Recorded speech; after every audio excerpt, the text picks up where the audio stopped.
Assalamualaikum warahmatullahi wabarakatuh. Bertemu lagi dengan saya, di mana hari ini kita akan melanjutkan di mata kuliah Manajemen Usaha Mikro dan Kecil, di mana ini merupakan pertemuan yang kelima dan pembahasannya mengenai bagaimana cara kita mengidentifikasi ide dan juga mendapatkan peluang bisnis. Tentunya dengan adanya ide dan peluang bisnis itu tentu menjadi pertimbangan kita apakah kita akan menjalankan bisnis itu atau tidak, atau kita hanya membiarkan saja lewat begitu ya peluang dan ide-ide itu.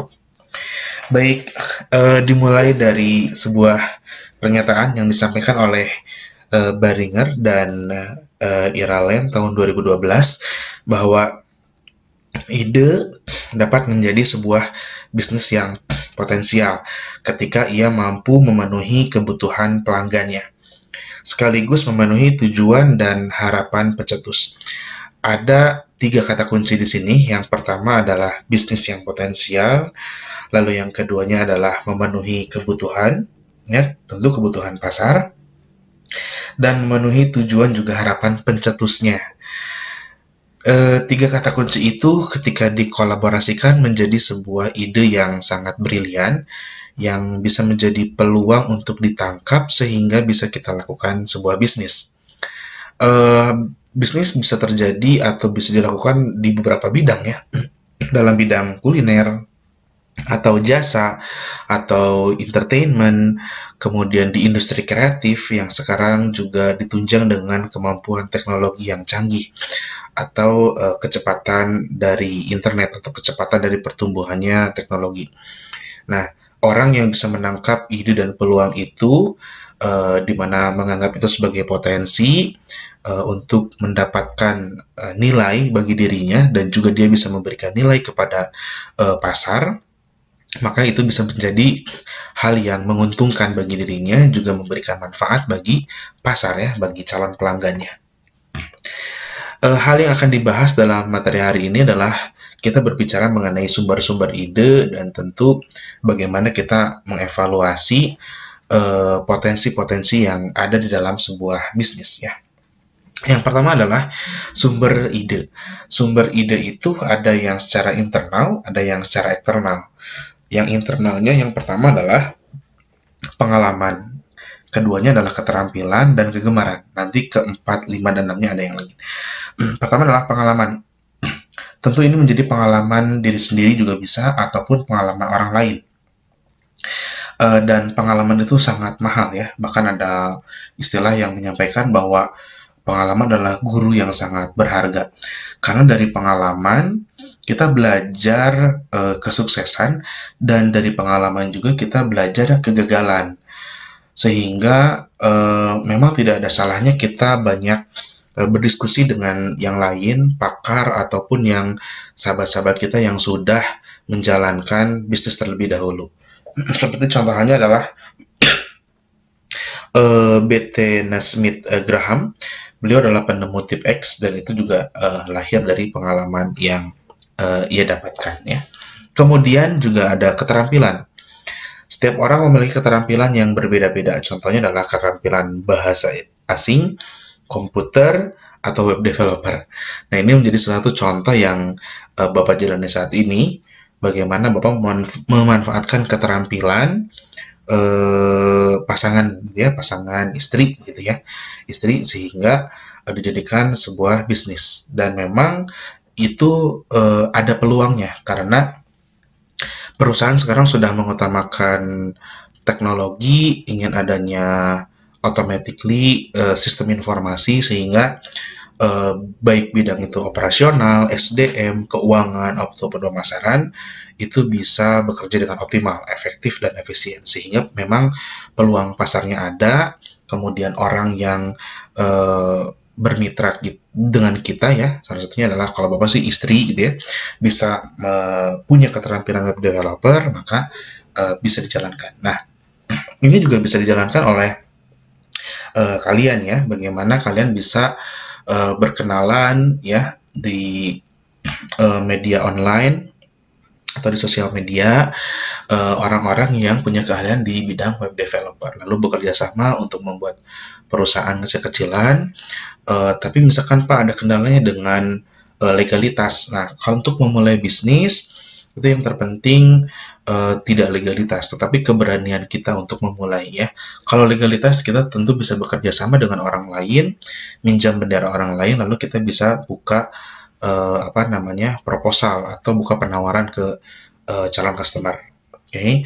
Berikutnya adalah kegemaran. Nah, ini kegemaran juga bisa menjadi sumber ide. Segala hobi dapat menjadi sumber ide, contohnya adalah traveling ya.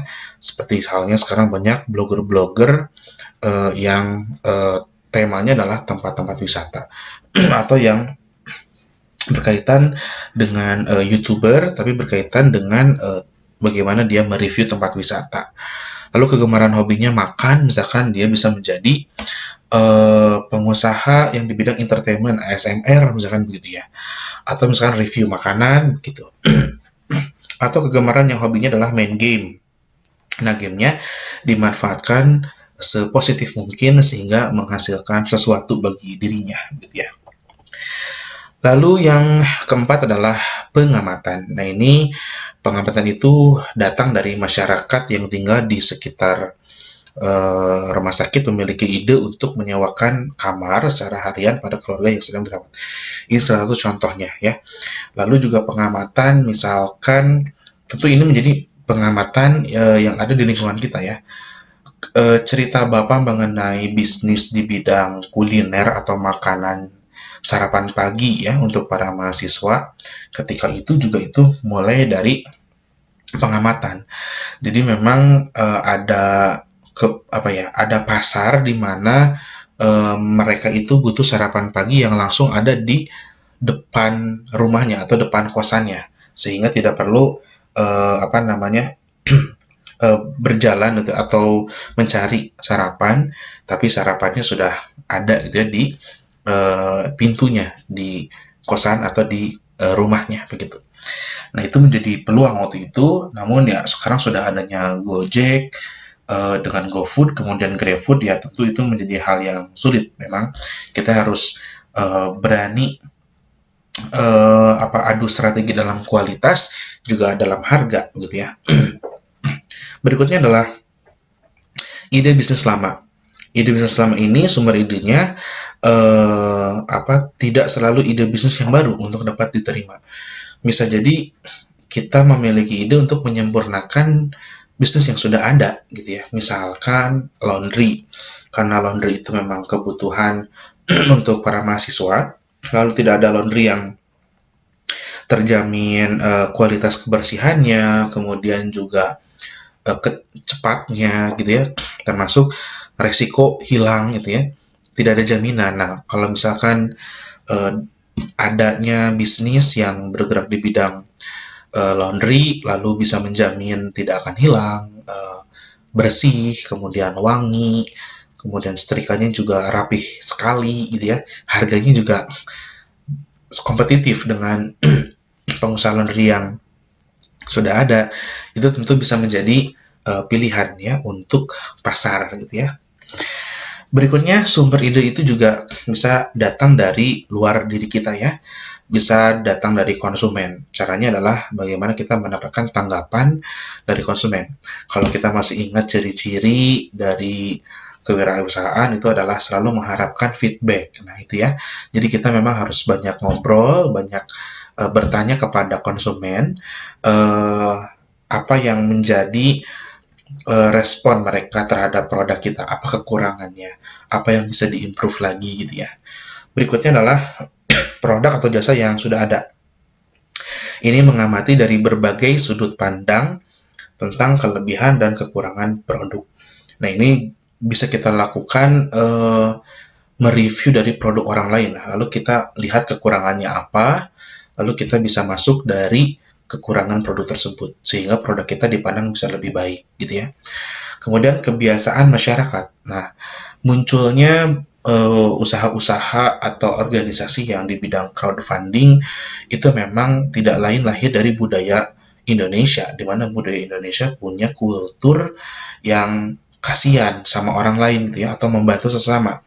kepedulian, sehingga organisasi di bidang crowdfunding baik online ataupun offline itu cukup menjanjikan di Indonesia ya. Berikutnya adalah gaya hidup masyarakat. Lebih memilih jalan kaki atau menggunakan sepeda untuk gaya hidup sehat, sehingga peluang ide untuk berusaha dalam bidang jual sepeda itu menjadi cukup yang bagus gitu ya. Berikutnya juga mengenai sumber ide dari pemerintah. Sumber dari pemerintah itu di bidang eksternal bisa, satu contohnya adalah bagaimana penerapan transaksi non tunai bagi pengguna jalan tol. Ya, dengan adanya Tongsis itu memang ide yang lahir karena adanya tol yang menggunakan mesin ya, mesin tol.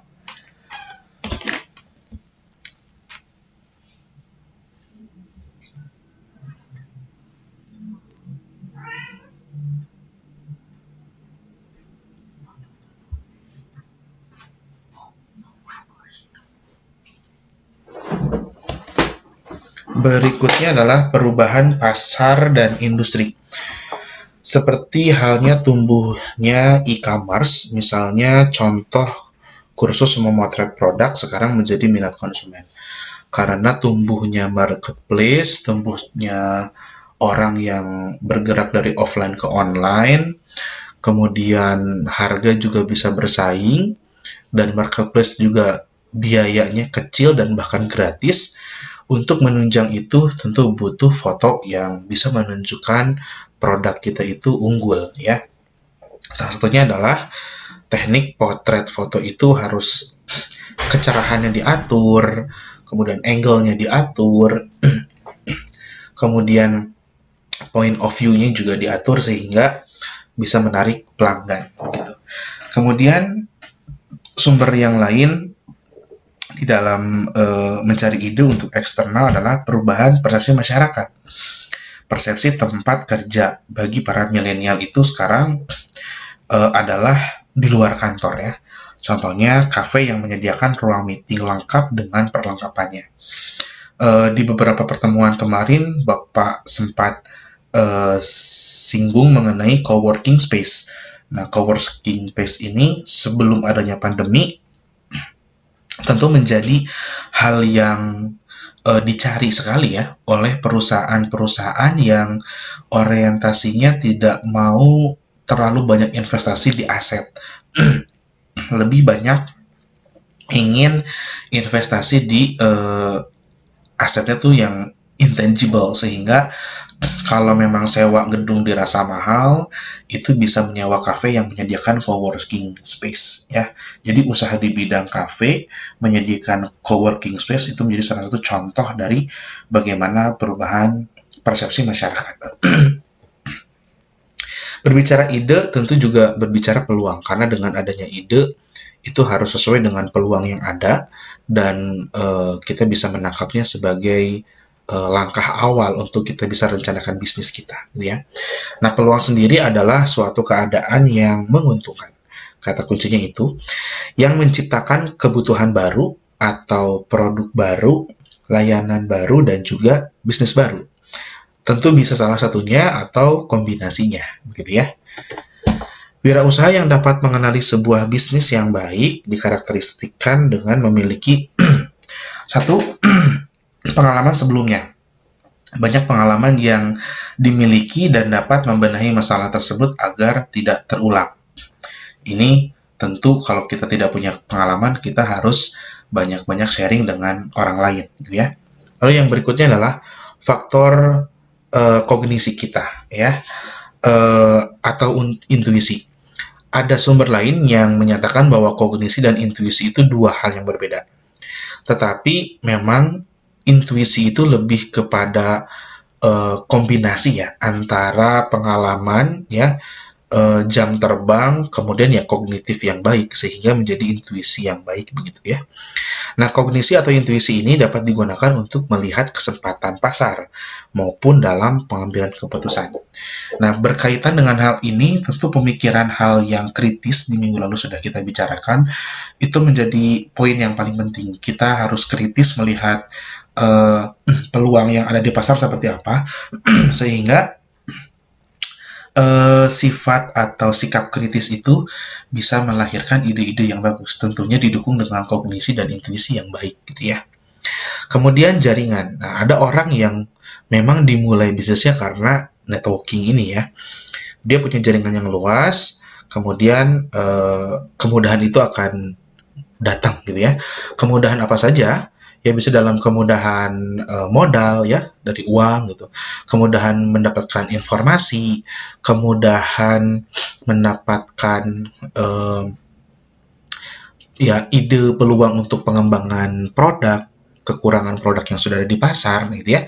Ya berkaitan dengan informasi lah. Itu bisa jadi dalam bisnis kita mulai dari adanya jaringan.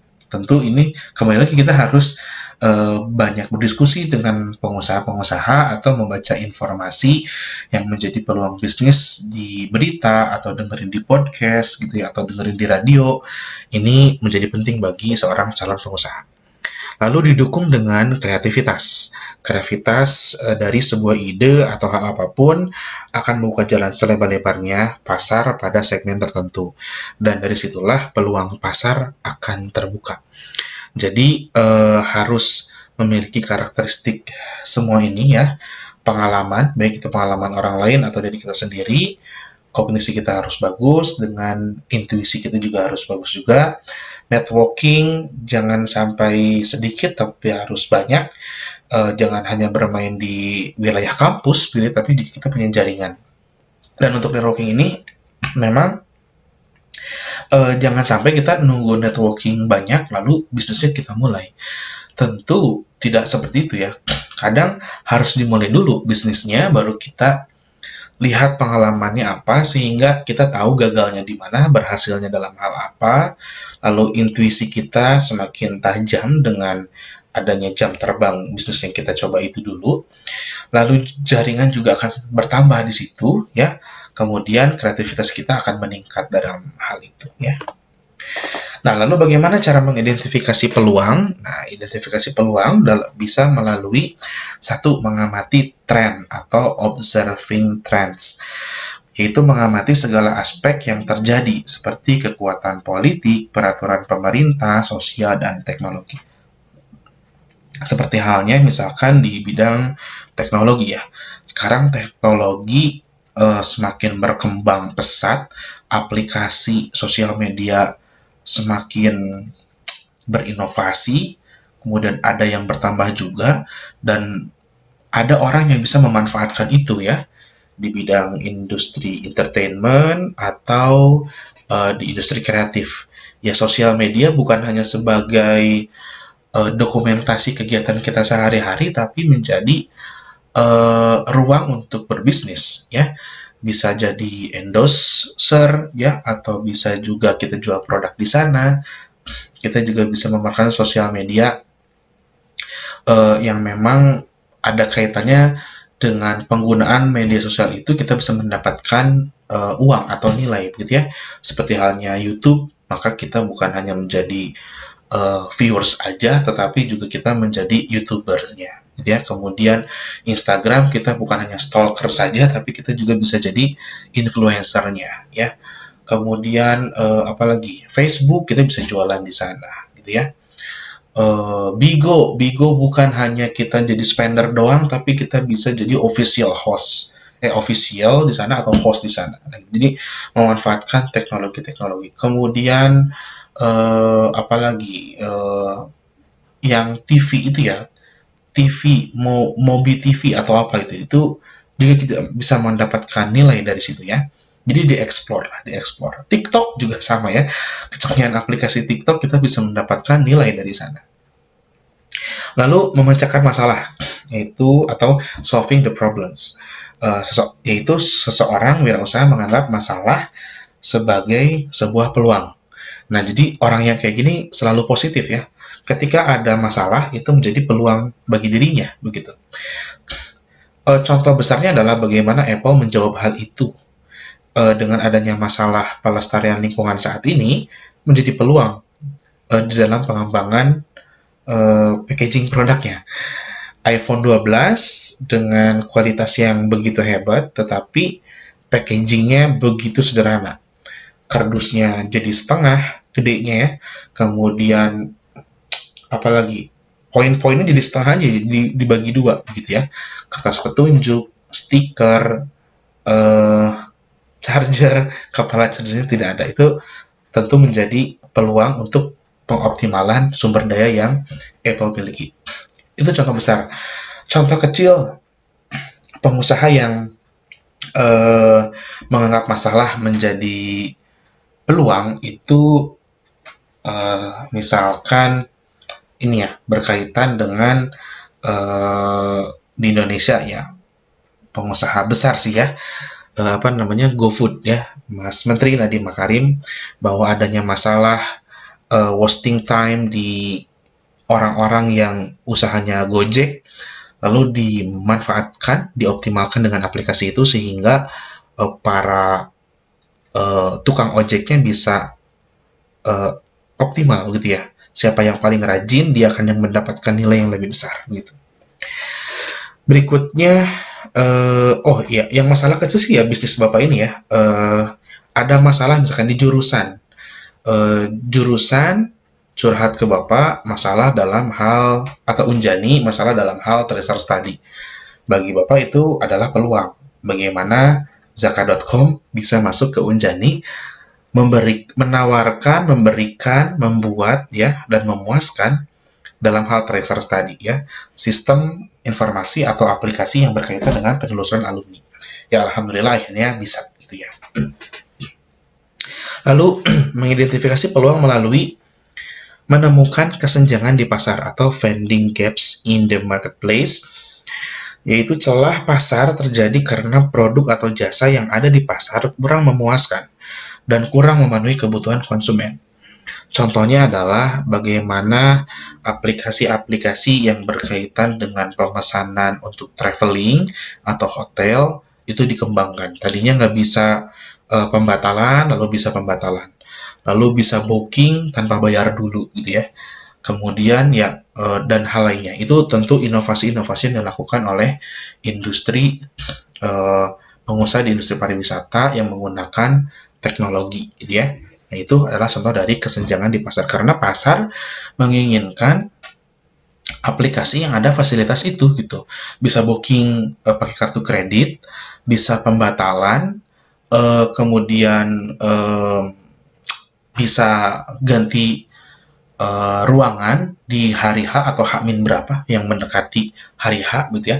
Pasar inginnya itu kemudian dijawab dengan aplikasi-aplikasi yang bergerak di bidang hal itu, di bidang pariwisata begitu. Nah, peluang bisnis berdasarkan permintaan ini juga bisa. Tentu ini yang paling ideal ya, sesuai dengan demand. Terbuka karena sudah teruji pasar, diminati masyarakat atau mengikuti tren saat ini. Red Ocean Strategy. Artinya kalau Red Ocean Strategy memang kondisinya sudah banyak pesaing di sana. Tapi kalau Blue Ocean Strategy itu samudranya masih biru gitu, belum ada pemain di bidang itu ya. Tapi kalau sekarang nampaknya emang agak susah ya bermain di Blue Ocean.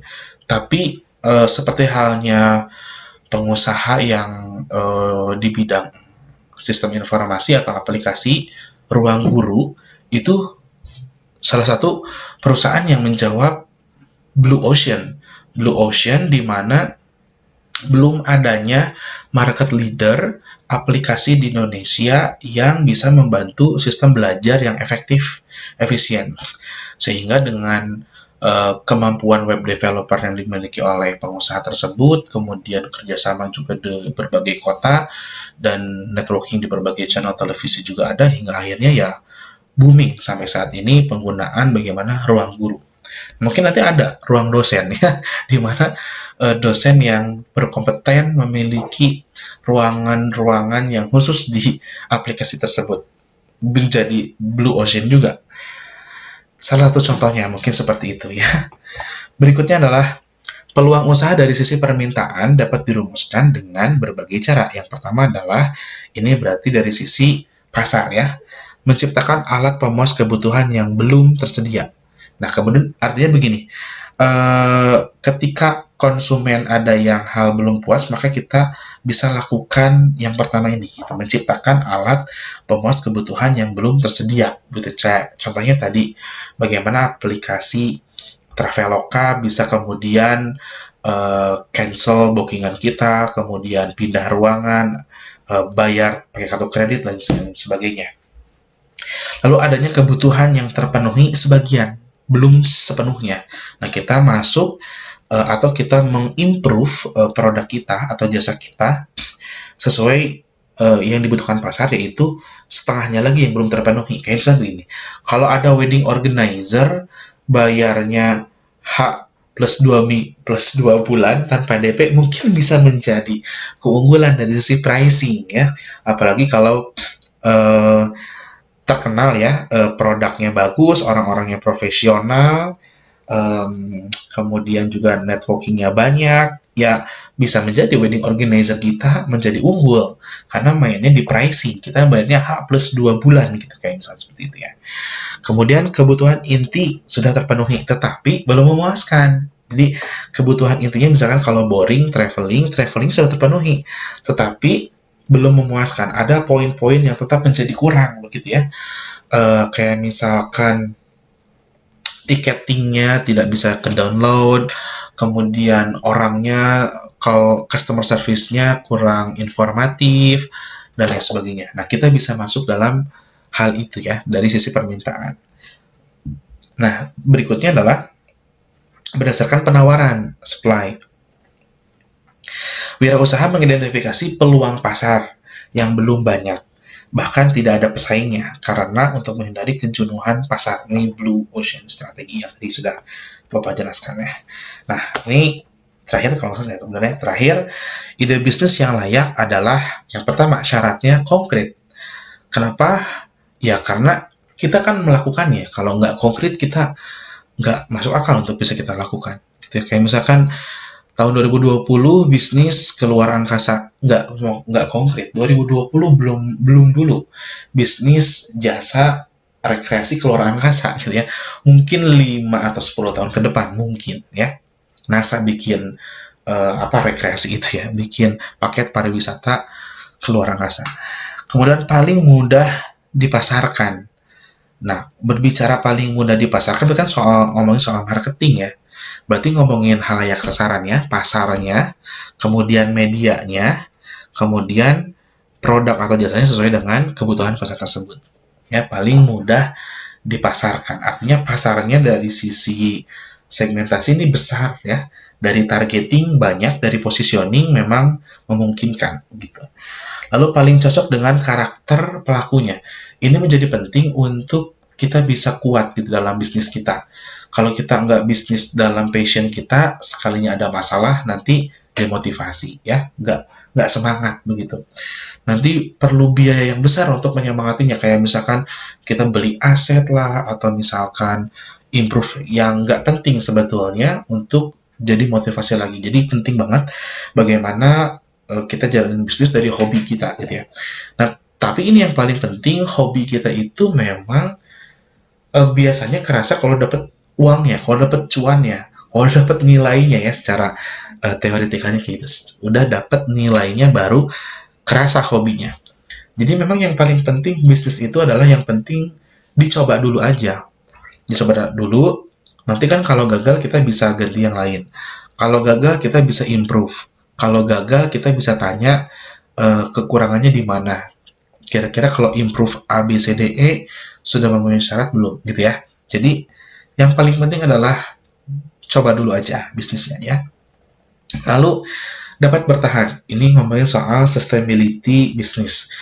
Dapat bertahan itu kita ngelihat pasarnya sebanyak apa, pesaingnya juga sebanyak apa, lalu produk kita bisa improvement apa enggak, kemudian juga yang berkaitan dengan tadi ya, peluang dari sisi eksternal itu kebijakan pemerintah, teknologi, sosial, politik, budaya itu mendukung nggak ke bisnis kita.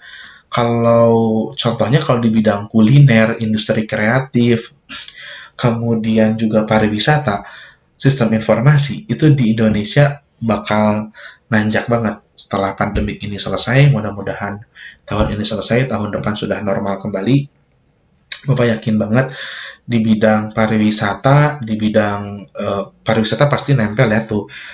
Di pariwisata itu nempel berkaitan irisannya adalah kuliner, transportasi, kemudian teknologi. Wah, itu pariwisata masuk banget ke dalam 3 hal itu ya.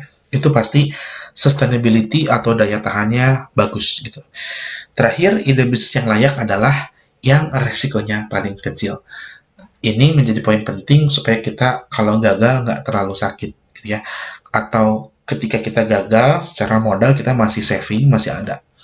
Kalau masih ingat Bapak di pertemuan sebelumnya itu cukup 1/3 saja yang kemudian kita gelontorkan atau kita putarkan menjadi modal kerja.